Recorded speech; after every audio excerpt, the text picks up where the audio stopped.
Bienvenue dans cette nouvelle revue de moi-même Jetfire. Cette fois-ci, Scourge avec Fracas, son nom de Target Headmasters. J'ignore son nom de Target Masters dans G1, je sais pas trop, on s'en fout un peu. Qui est une deuxième version de ce même personnage-là dans toute la gamme Chug depuis la première version, la version Generation. Et la version Generation, vite de même, je peux dire qu'ils font partie des top 10 des meilleures Generation ever. Fait que quand j'ai vu ce jouet-là, ça a fait, ouais, j'étais un peu sceptique, là, tu sais, il risque d'être moins bon, mais il peut être intéressant parce que, de un, il y a le vrai mode alternatif G1 qui est une aéroglisseur volante, c'est vraiment ridicule des fois, et de deux, je l'ai acheté parce que j'ai 5 Scourge Generation qui font partie de, on va dire, de l'armée de Galvatron, Armada, quelque chose du même, genre. Puis celui-là va faire mon chef Scourge à Target Masters avec son Target Masters que j'ai, bref, que j'ai en double, qui est celui de Cyclonus Reveal of the Shield, fait qu'il sera à lui. Et honnêtement, je suis vraiment content de l'avoir acheté lui. Et la boîte est quand même très belle. On a un beau Scourge ici, vite de même. La première chose que j'ai à dire, puis c'est juste à voir à travers la boîte, il n'y a pas de moustache noire comme la version Generation. Elle est argentée comme le reste de son visage. Donc, ça part bien. Là, ça part vraiment bien, ce personnage-là. Mais bon, écoute, c'est accepté. Gun ici, Fracas, avec un beau artwork du mode alternatif. Ce qui m'avait plu aussi, c'est son petit cockpit ici. Comme c'est mignon. Vu de côté, Titan Retoon, l'artwork qui est ici complet. Bien entendu, la gamme, justement, Titan Retoon, Transformer Generation. Vu dans l'arrière, il y a bien entendu, comme les autres, une petite bio. Les Decepticons s'unissent avec leurs confrères Maître Titan pour les combats pleins de puissance. Fracas peut ainsi voler les pouvoirs d'autres robots, donnant à Scourge les moyens de raser ses plans sinistres. Wow! Quelle grande bio.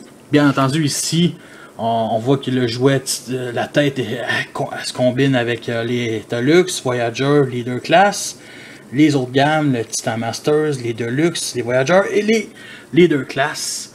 Et bien entendu, ici, je sais pas pour les autres, mais ils montent Fracas, justement, se mettre dans le cockpit de Scourge. Avant toute chose, il nous donne bien entendu une petite carte avec un coin coupé, c'est vraiment le fun. C'est spécial, c'est nouveau. C'est un Retoon, Hasbro, Scourge, 5 Decepticons avec l'artwork complet. Avec bien entendu, l'artwork, c'est la petite tête qui va se former pour compléter le robot. Et l'autre bord, on a enfin des stats, une fois pour toutes. Scourge, Fracas, Generation, Transformer. La force, 6 avec Scourge, avec Fracas, ça donne 8 points. Non, ça donne 9, excusez-moi, parce que c'est à coup de 2. Non, fait que la force, c'est 7. Et ça, c'est 9 avec Fracas. La vitesse, c'est 6 tout seul. Et 8 avec Fracas, ce qui est vraiment stupide. L'intelligence, c'est 9. Avec Fracas, ça donne 11. Et ça, c'est sûrement la puissance de feu. Parce qu'il monte une fusée, bah, c'est ça la puissance de feu. Tout seul, c'est 7 et avec Fracas, c'est 8. La limite est 20, 2015 Hasbro, donc ça s'est fait, les jouets se sont faits en 2015. Et c'est spécial voir ça, sérieux. C'est nouveau, c'est différent, j'aime ça. J'aime vraiment ça. Une raison de plus de garder la carte, vraiment. Enfin, une carte complète. Bien entendu, il y a des instructions qui nous donnent avec. Qui est, bon, la suite de Combina War, je veux dire, les affiches avec noir et blanc avec une couleur, violet pour les Decepticons. Les Decepticons, ils montrent l'étape. Et c'est beaucoup trop grand pour ma caméra. Mais ils montent de mode robot à mode véhicule. Et la transformation du petit robot, du Fracas pour mettre dans le véhicule. Bon, c'est cool. C'est quand même bien passé. Et voici l'aéroglisseur gigantesque. Gros point négatif que j'ai à dire tout de suite en partant. Un point négatif, c'est ces parties-là. Tu sais, quand je dis que c'est un aéroglisseur de l'espace, c'est un aéroglisseur aussi que pour sur Terre. Parce que tu sais, il y a des genres bateau avec des skis là, qui élèvent un peu. Je sais pas si ça existe vraiment. J'en ai jamais vu dans ma vie, mais vous connaissez ce genre de bateau-là. Ça me rappelle les genres de skis de même. Mais sérieusement, de même, en mode aérien, ça coupe l'aérodynamique du jet. Parce que je comprends, ça peut former des genres de canons comme ça, mais bon, ben d'imagination. Symbole Decepticon ici séparé en deux. Le cockpit ici qu'on voit extrêmement bien, c'est translucide. Sérieusement, ça me plaît. Depuis la première fois que j'ai vu les images, ça me plaît ce genre de cockpit-là. Ça risque peut-être un peu de casser un jour. Bien entendu, ici, son canon qui peut être inversé pour en mode attaque. Ou comme ça, comme j'ai un. Ici, des genres de propulseurs sur le côté pour donner des poussées sur le côté. Je le vois de même. Ça vient... Je comprends pas pourquoi il y a ça. Ça aurait pu avoir une pièce ici. Bien entendu, l'arrière du robot, c'est les épaules ici, la tête où on met la tête. Vu d'en dessous, le robot, le torse, les bras, bref, c'est pas bien caché. Et juste pour revenir avec le genre de petits accessoires ici, on peut les lever comme ça et assembler comme ça pour former un genre de lance-filet. Avec bien d'imagination, mais tu sais, un genre de canon. Ouais, j'ai bien d'imagination, mais je pense que vous comprenez ce que je veux dire, en tout cas. Parce qu'ici, il y a comme deux genres de propulseurs aussi, booster, propulseur en dessous du jet, mais bon, c'est à peu près ça. Et bien entendu, parce qu'il y a bien de la gimmick, Titan Retoon, là, sérieusement, il y a bien de la gimmick. Une petite comparaison avec la version Generation, qui est un jet terrestre, un bombardier, tout simplement. Et justement, les petites gimmicks, qu'on en a plein. On a, bien entendu, il faut enlever la tête, qui reste quand même, qui forme Fracas. Et juste pour vous dire, Fracas, c'est son nom de Target Masters dans G1. J'ai fait mes devoirs. Et il nous donne en Headmasters ici. Fait que, bien entendu, des petits trous, comme dans chaque... Titan, les Masters, là, les Titan Masters, et on peut les mettre au bout du jet, comme ça, et honnêtement, bon, ça sert à rien, c'est juste beau pour faire des photos, puis tu le mets dessus, puis il tombe pas, parce que le reste, en mode attaque, c'est juste ridicule, et bon, c'est ça, fait que, ici, le cockpit, on voit un peu bien, mais il y a cette partie-là ici, qui est un peg, un genre de peg, qui vient, on va dire, fixé au bout, que tu mets au bout justement pour venir locker la petite figurine. C'est bien pensé.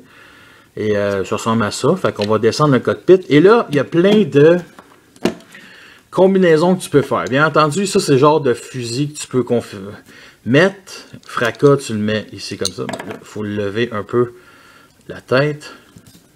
Et on le met. Ouais, je pense qu'il faut avant tout le mettre comme ça. Ça va venir locker parce qu'il y a aussi, il y a le petit trou aussi.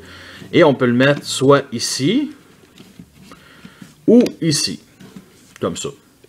Il n'y a pas d'autre moyen. C'est juste les deux passes 5 mm qui sont ici. Et bien entendu, j'avais dit que j'allais donner mon Headmasters, mon Target Masters. Et ça lui donne ça, celui de Cyclonus Reveal de Shield, qui s'appelle Fracas justement. Fait que Cyclonus a 2 fracas. En tout cas, c'est bien quand même le fun. Fait que ça peut le mettre ici. Ça tient assez bien. On peut le mettre ici, mais malheureusement, à cause de cette partie-là, ça vient pas vraiment locker. Et bien entendu, on peut faire fracas qui tire avec fracas. Comme ça ici. Ou aussi comme ça. Tout ce qui est plus normal. Et on va en parler justement de ce petit Target, ce Headmaster, excusez-moi. Il y a de l'articulation ici à la tête. Très limité, mais c'est aussi l'articulation, il faut pas oublier que c'est l'articulation de la tête du robot, comme ça. Ici, ça va vers le haut, et c'est articulé sur bas-joint, tout est sur bas-joint. Ici, je parle surtout de la tête et des bras, et malheureusement, c'est pas un bon résultat celui-là. Il peut avoir tiré du cul, ou avoir le cul en feu, ou whatever, il y a un canon du... N'importe quel genre de joke au bas de la ceinture, c'est très acceptable avec ce jouet-là. Petite couleur ici bleu pâle. Ce qui est le plus normal. Maintenant, commençons la transformation de ce char gaillard. Et c'est un hommage au jouet G1. Oui, j'ai encore fait mes devoirs. Fait qu'on enlève le canon qui est ici. On va sortir le Target Masters qui n'est pas... Le Headmasters qui n'est pas là. On va le mettre de côté déjà. Comme ça. On va ramener le cockpit. Là, ce qu'on doit faire, c'est qu'on va commencer, bien entendu, vous connaissez mes transformations. J'adore commencer par les jambes, mais non, je vais commencer par les bras, ici, par les épaules. Fait qu'on va déclipser les ailes ici, comme ça. C'est clipsé ici. Juste à l'heure, quand je vous ai montré dans le dessous, je me suis trompé un peu, mais bon, pardonnez-moi. Fait que, on déclipse ça. On va les mettre vers l'arrière pour l'instant. On déclipse les épaules ici. C'est deux petits pegs très faciles. Et on vient les descendre, ben, pas tant que ça, là, tant que ça. Puis on va juste sortir les bras ici, qui sont sur les avant-bras, comme ça, ici, de cette manière. Pour ce qui est des jambes, on vient déclipser ces parties-là. On vient descendre comme ça. Et là, c'est une partie qui est vraiment le fun, puis ça, vous allez comprendre pourquoi. Juste, oups, c'est parce que le cockpit ici, on a deux moyens pour faire des jambes. Officiellement, ça donne à peu près comme ça, comme ça, comme ça, on lève, et on vient plugger de cette manière-là. L'autre bord, bien entendu, ne fait pas exception, comme ça, et de cette manière. Et le torse ici, là ce qu'on doit faire, c'est le remettre comme ça et tourner cette partie-là. Et en faisant ça, ça vient mettre ici dans le cockpit pour plus qu'on met un Headmasters. Donc ça va venir, on va dire, fermer, bloquer le cockpit de cette manière. Et ça donne ça, le mode officiel des jambes de Scourge. Qui me plaît, qui est vraiment dans G1, c'est carrément ça. Et bien entendu, on met la tête ici comme ça. Et je vais en parler tout à l'heure de la tête. Et bien entendu, on peut trouver, ça me plaît, mais je trouve que, honnêtement, on met comme ça, on le met de même, et on ramène ça, et ça fait des jambes beaucoup plus massives. Malheureusement, ici, l'articulation vient, on va dire, c'est pas un mode officiel, là. Fait que ici, l'articulation vient, on va dire, mettre ça comme ça. Fait que les genoux sont très basses et ça fait un peu ridicule, avec des trous ici, bien entendu. Mais ça fait comme le Generation, de cette manière. Vous comprenez? Fait que pour l'instant, pour la revue, on va le mettre en mode officiel. Comme ça. Comme ça.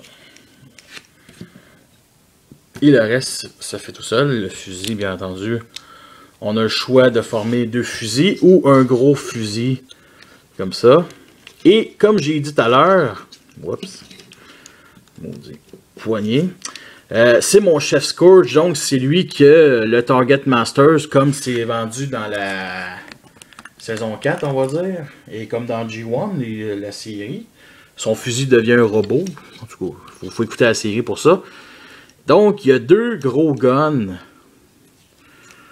pour le chef Scourge. Et justement, nous l'avons enfin en mode robot et il reste assez badass. Bon, j'avais une demande spéciale. Je dirais que le gros point négatif en mode robot de ce jouet-là, c'est la tête. Et la tête, c'est mon seul exemplaire où que la tête, je vais vous expliquer pourquoi, ok? La tête, elle est lousse, comme ça enlève très facilement.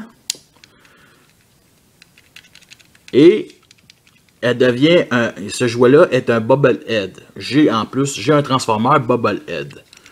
Bon, ça paraît peut-être un peu trop, là, peut-être pas assez, mais c'est ça, ce jouet-là, ok? C'est le gros point négatif. Comme ça ici. Ce que j'avais pensé, c'est si je tourne la tête, parce que oui, la tête peut se tourner, ça se clipse pas. Fait que Ça aurait pu être ça le problème au départ. Mais non, finalement, la tête du petit robot, on ne doit pas l'avoir.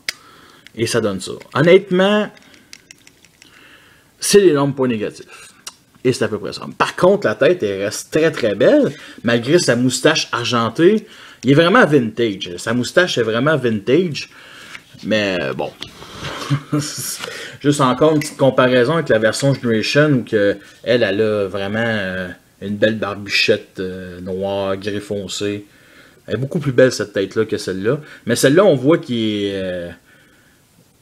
ça sortait un hommage. C'est un hommage, on va se le dire. Bien entendu avec son canon ici qui est... Puis lui aussi, mais lui, c'est vraiment... en tout cas. Côté articulation, c'est assez lousse, on va se le dire. On a les épaules ici, qui sont... par contre, les épaules sont tight. Ça peut tourner à 360 degrés, c'est comme ça. Ici, c'est sur pivot. Articulation au coude, comme ça. Et les mains, malheureusement, il n'y a rien. Ça aurait pu, il aurait pu nous donner un pivot pour les mains. Bien entendu, la tête, elle tourne 360 degrés. Grâce à la superbe articulation de ce cher fracas. Et les jambes ici, ça peut monter jusqu'à là. Pivot ici. Articulation, là c'est sûr, l'articulation vers l'arrière surtout. Et les pieds ici, on peut se replier dans le talon, mais ça ne nous donne pas quelque chose de vraiment spécial. Les ailes ici en arrière, j'aime bien les ailes. Ça vient former une genre de cape, comme dans son personnage dans G1. Son signe Decepticon ici. On a aussi on va dire un petit genre de presse mis à l'envers, argenté ici avec des carrés et des rectangles qui veut fucking rien dire. Là. Petite partie jaune ici, c'est quand même intéressant. Et bien entendu sur les jambes, il y a ça. Ça manque de détails, ça manque vraiment de détails. Tes voix sont sculptées. Mais tu vois que ça ici, c'est juste rajouté de même à la pelle. Mais tu sais, du rouge ici, ça aurait été mieux. Quelque chose de vraiment plus que deux couleurs. Parce que, triple couleur, c'est quand même du bleu pâle, du bleu foncé. Puis du gris qui sonne un peu argenté. Les finitions de couleur de celle-là est beaucoup plus belle que... C'est la troisième fois que je vous le montre, je sais, mais sérieusement, quand même bien. Ce qu'on peut faire... le backpack est quand même bien, c'est sûr. Il y a ça ici qui dépasse, c'est rien. C'est rien, c'est vraiment rien de dommage.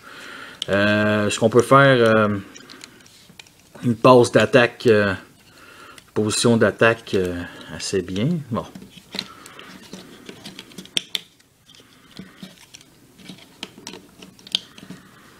J'aime bien Scourge quand même dans G1, c'est quand même le chef des sweeps, même si les sweeps sont tellement pas mis en avant-plan dans G1. Sérieusement, c'est vraiment bien. Bien entendu, je vais vous... C'est ça. Est-ce que c'est une figurine qui en vaut la peine? Honnêtement, je vous recommande 100 fois mieux Generation. Mais sérieusement, cette version-là, c'est un très beau hommage au G1. Elle est quand même très décevante, la transformation est d'une nullité. Elle est simple, mais pour votre enfant, c'est bien. Comme je dis, c'est un très beau hommage. Moi, je l'ai acheté une fois et je me trouvais assez fou pour faire comme... Bon, vu que j'ai 5 Scourge Generation, je pourrais acheter 5 Scourge de même pour faire mon armée de sweep cybertroniens et mon armée de sweep sur Terre. Mais honnêtement, ça sera le seul que je vais acheter. Et honnêtement, il me plaît. Pour le prix que j'ai payé, c'est sûr que dans la première vague des Deluxe, il y a Hardhead, il y a Blur, il y a lui, puis Skullmasher. C'est le plus décevant des 4. Mais en même temps, il y a une qualité qui est itien comparé à Skullmasher. Mais bon, c'est celui que je recommande le moins dans la première vague. Mais en même temps, c'est celui que... tu sais, il reste très correct pour un achat. Fait que, écoutez, merci d'avoir écouté cette revue-là. Fait que, sur ça, je vous laisse. Et la prochaine revue sera sur Willy, le petit Autobo, qui est encore une déception, mais bon. Merci d'avoir écouté. Bye bye.